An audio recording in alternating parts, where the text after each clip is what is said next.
Mga nasunugan sa Barangay Airport, Mandurriao, hindi na makabalik agud makatukod sang Ilabalay. Relocation site ginahanda na sang Iloilo City Government sa Barangay Sambagharo. Si Zen Kilantang nakatutok. 93 ka mga pamilya ang naapektuhan sa sunog na nagluntad sa Barangay Airport, Mandurriao sang March 11 sing nga tuig.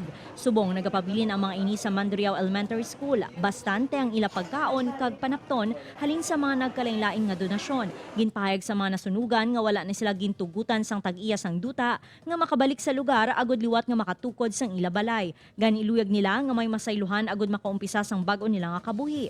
I-accept ko na lang yakay sa tutuod lang hindi magidamon duta mo dugay na siya napalinon kami.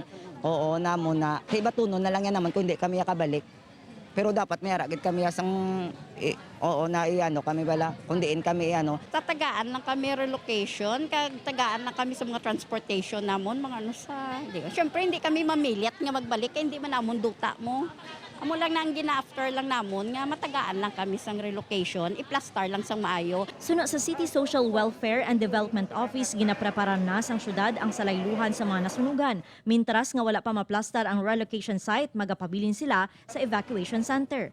Actually, ginatag sa ila sa aton is 15 days but because nga hindi na to sila kabalik sa ilang site, kay ginapalin sila. May prepare man aton nga Iloilo City sa nga relocation sa Haro, ongoing ang ilang preparation para makahalin sila sa aton relocation sa Sambagharo. Subong nga adlaw, nabato na sa mga nasunugan ang financial assistance nga 10,000 pesos sa totally damaged nga mga balay, kag 7,000 pesos naman sa mga partially damaged. Upod Carmel Porquia, Zen Kinantang, One Western Visayas.